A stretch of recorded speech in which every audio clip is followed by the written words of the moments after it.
Polis mayın 10-da Gül bayramına etiraz edən gənclərin aksiyasına şəhərin heç yerində imkan vermədi.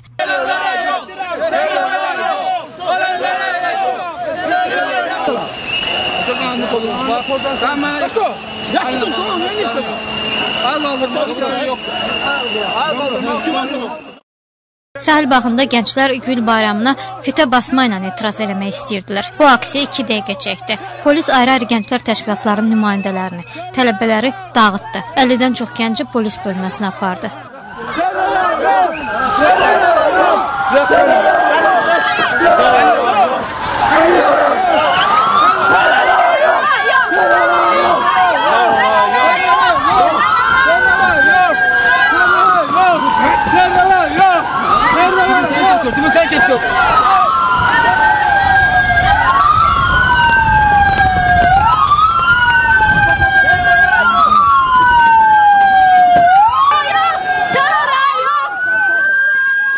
Gənclər 10 gün əvvəl Neft Akademiyasına silahlı basqın vaxtı həlak olan 13 nəfərin ruhuna hörmət olunmasını, mərhum Prezident Heydər Əliyevin ad günü münasibəti ilə keçirilən Gül bayramının bu il təxirə salınmasını istəyirdilər.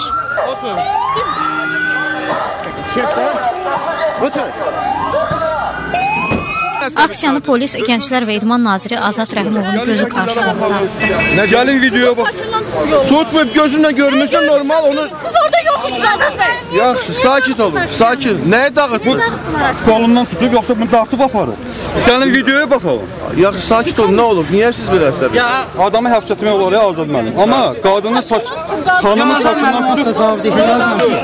Siz cavabdeh deyilsiniz.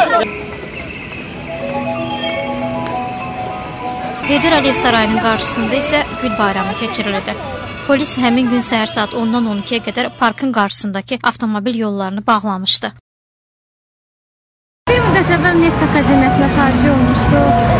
Bir qrup ictimaiyyət deyildi ki, olmasın bu tədbir. Gül bayramı təxirə salınsın. Necədir münasibətiniz? Münasibətim onun ki, bizim xeyirlə şər qardaşdır. İndi o da lazımdır, onun da... Necə deyim, fikrimizdən yayındırmırıq. Təbii ki, o da bizim ürəyimizdədir, amma bu da lazımdır, təbii ki. Düzgün saymayanlar. Ya, faciəyə görə qeyd edilən vəziyyətdə olardı. Bəs niyə gəlirsiniz bayrama? Bayrama gəlməmişəm, maşını yolda qalmışıq. Hə? Yol bağlıdır. Maşın keçməz. Nə qədərdir bağlıdır? 1 saat olar.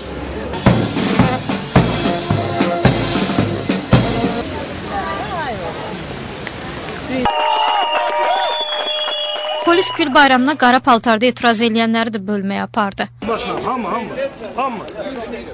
Bir dəstə gənc isə etirazını matəm əlaməti olan cüt qərənfillə bildirmək istəyirdi. Onlar qərənfilləri Neft Akademiyasının qarşısına düzməyə cəhd elədilər, amma polis imkan vermədi. Mayın 10-da polis təkcə etirazçılara yox, jurnalistlərə də zor işlətdi. Xəsarət almış iştirakçılara köməyə gələn təcili yardım maşını isə 39-cu polis bölməsinin qarşısında 20 dəqiqə gözləməli oldu. Я просто автобус ждала. Я вижу, что-то они там закричали, что что-то должно случиться. Все пошли туда, и я там на остановке стояла. Мне там, давай, ты тоже иди. Amerikanın Bakıdakı səfirliyin nümayəndələri həbs olunanların arxasınca 22-ci polis bölməsinə gəlmişlər.